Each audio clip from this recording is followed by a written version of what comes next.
I've never really told anyone the full story. Not my family, not my therapist, and certainly not the few friends I have left. But lately, something's been happening. I keep waking up at 2:47 a.m. every night, with a voice in my head whispering, "Room 119. This all started back in 2003. I was 27 years old, fresh out of grad school with a degree in psychology, and not much to show for it besides student debt and a used Toyota. I was desperate for work, and that's probably what made me such an easy target. I received an email from a government address, no joke, inviting me to participate in what they called a high-level cognitive resilience study. They offered $7,500 for 1 weekend of testing. All travel and lodging covered, no medical procedures, just observation and response-based tasks. It sounded weird, sure, but not dangerous. And I was broke. So I said yes.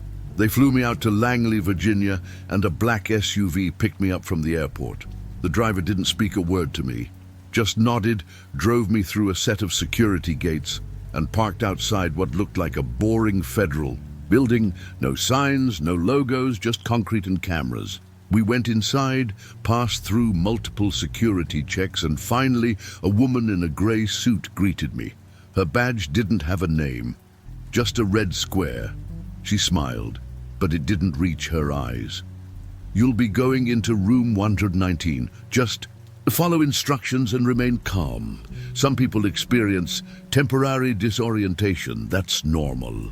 Then she looked at the guard beside me and added, "He's cleared for level 3 protocol."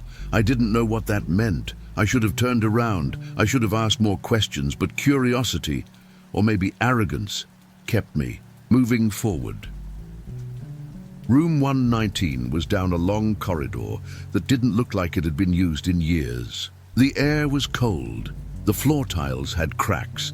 There were no cameras I could see, but I felt like I was being watched the entire time. The guard opened a heavy steel door, and inside, it was just a metal chair, a small desk, and a mirror on the far wall. They told me to sit. I did. The door closed behind me. Then, nothing. I remember lights flickering, a low-frequency hum that vibrated in my bones. A man's voice came through a hidden speaker, asking strange questions. "When was the last time you questioned your own reality? If you were replaced with an identical version of yourself, how would you know? Do you believe memories can be implanted?" I answered as best I could. At first I thought it was just a weird psych test. Then something sharp pricked the back of my neck. I reached back. There was nothing there.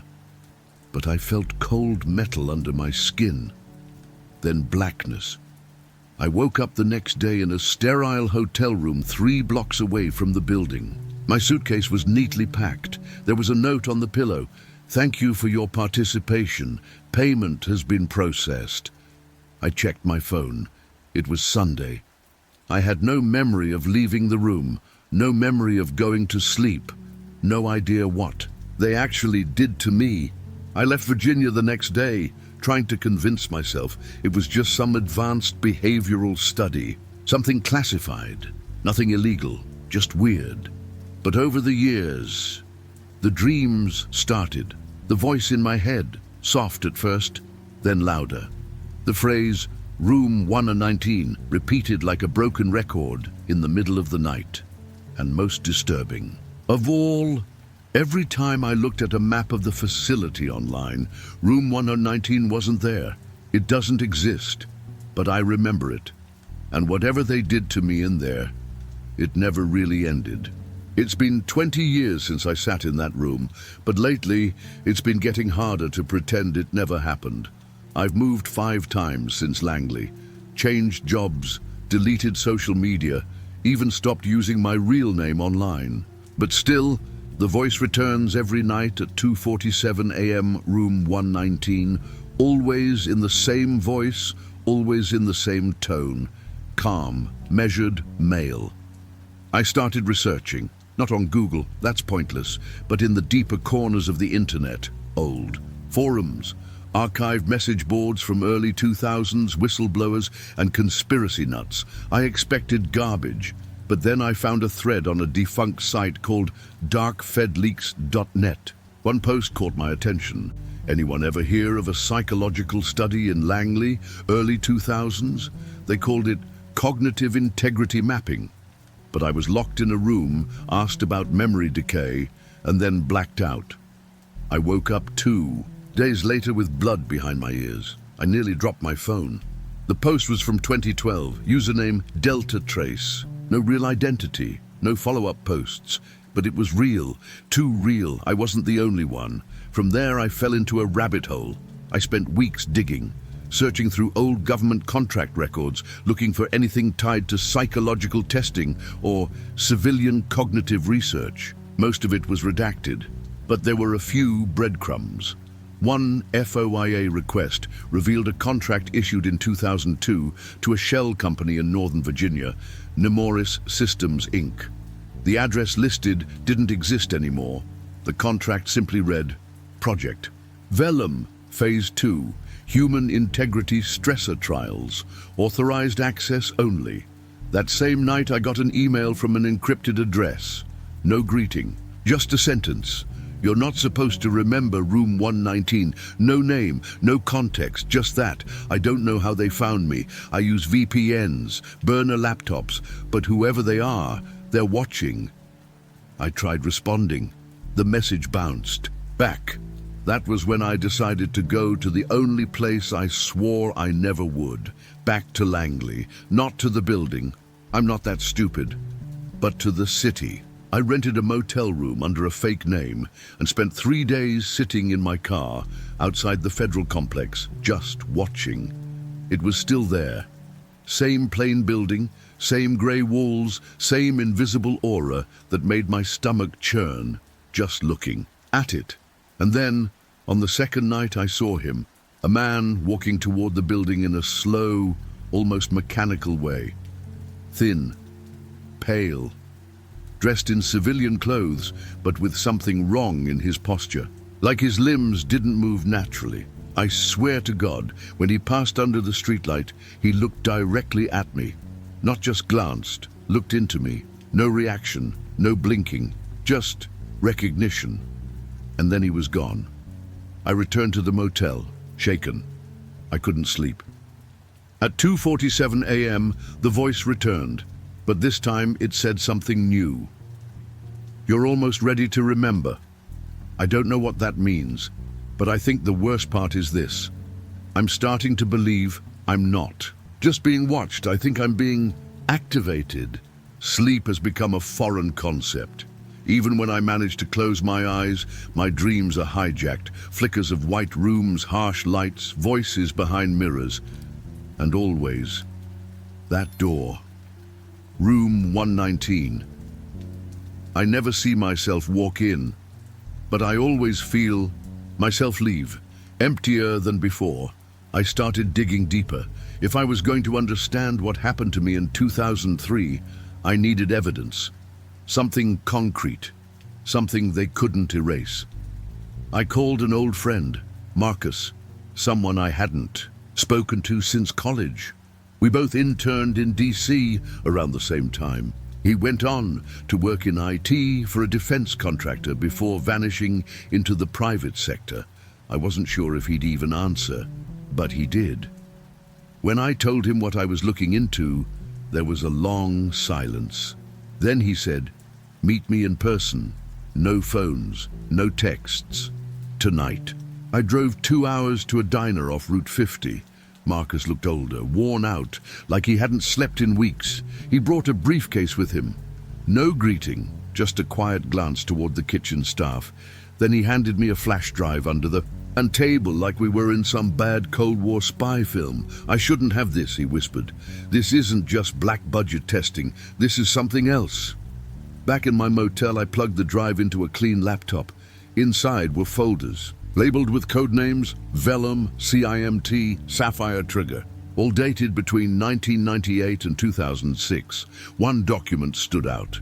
Subject number 24. Status, cognitive resistance level, high memory wipe. incomplete. Follow-up required.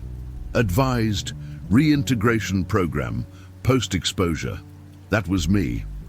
I remembered the number from a white tag clipped to my hospital gown all those years ago. Subject 24.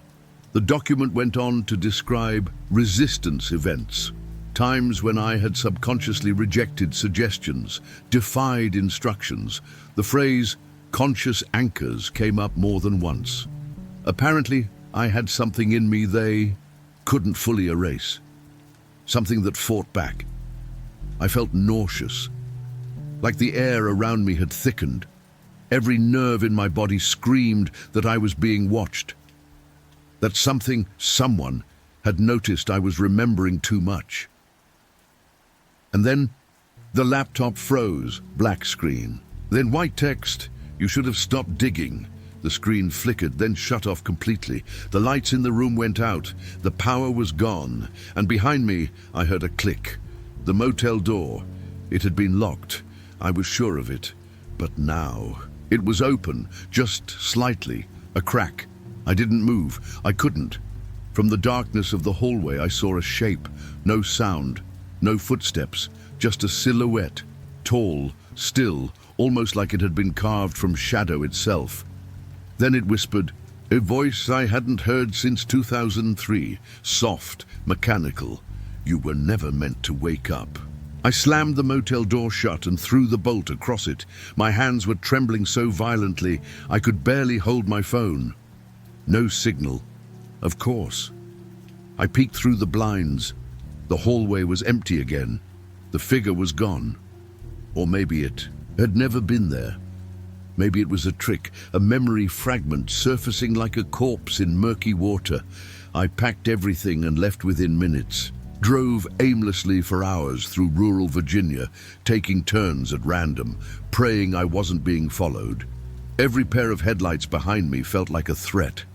I didn't stop until I reached a 24-hour diner in Charlottesville, where I slumped into a corner booth and ordered black coffee just to look normal. The flash drive was fried. I tried plugging it into another laptop I borrowed from the counter girl. Nothing, just heat. It burned my fingers, but I still had the printout I'd made from the subject Nudru 24 file.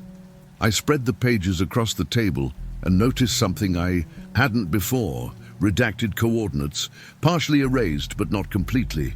I matched the numbers against a map app. They pointed to a wooded facility northwest of Langley, unnamed, fenced, no public roads. A friend of mine once called places like that ghost sites, black ops facilities so far off-grid they didn't exist, even to most people in the intelligence community. I stared at the coordinates for a long time. Everything in me screamed, not to go, but something deeper, older, insisted I needed to see it with my own eyes. Maybe I was infected with curiosity, maybe I was broken by paranoia, but whatever it was, it drove me. I arrived just before dusk. The road leading up to the site was cracked and covered in moss. At the gate, the sign simply read, "No entry, federal property. Trespassers will be prosecuted." There were no guards, no visible cameras, but I knew better. I found a breach in the fence, low to the ground and rusted through. On the other side, a concrete path led to a windowless building sunken into the earth, like a bunker disguised as an office complex. The air here smelled strange, sterile and metallic. I found a side door, and to my surprise, it was unlocked. It took me straight into a corridor of cold, humming silence.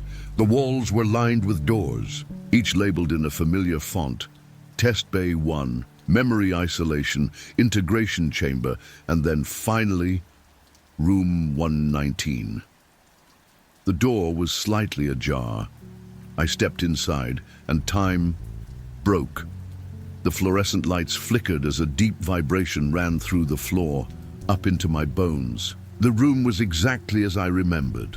White walls, silver table, 2 chairs, 1 camera in the corner. The mirror was two-way. My own reflection stared back at me, but I wasn't alone. Behind the glass, silhouettes stood, watching. They Hadn't aged. They hadn't moved. It was as if the room had waited for me. Preserved in formaldehyde, then the voice crackled through an unseen speaker. Calm. Robotic. Welcome back, Subject 24. You left before your conditioning was complete. I turned to run, but the door had sealed itself shut. I pounded on the door, but it didn't even rattle. No handle on the inside, no visible mechanism, just seamless metal. The room was humming now, a low, almost inaudible tone that made my teeth ache.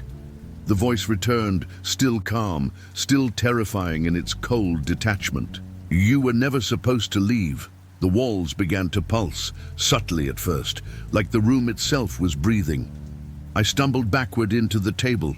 The overhead lights dimmed, leaving me in a sickly, flickering glow. Do you remember the first test, Subject 24? My name is not Subject 24, it never was. But when I tried to say it, to think it, my brain seized. I couldn't remember my name, not clearly, just flashes. A woman's voice calling me something, a birthday cake, a badge clipped to a shirt I didn't recognize. I shouted, "Let me out!" Silence. Then the door behind the mirror opened and they entered. 3 figures in lab coats, identical, movements synchronized. I couldn't see their faces clearly. They shimmered like static over a TV screen. Their voices overlapped as they spoke. Integration incomplete. Re-establishing. Neural protocol. My body froze. Not metaphorically, literally. I couldn't move, couldn't scream. I could only feel the tingling behind my eyes, the pressure building in my skull.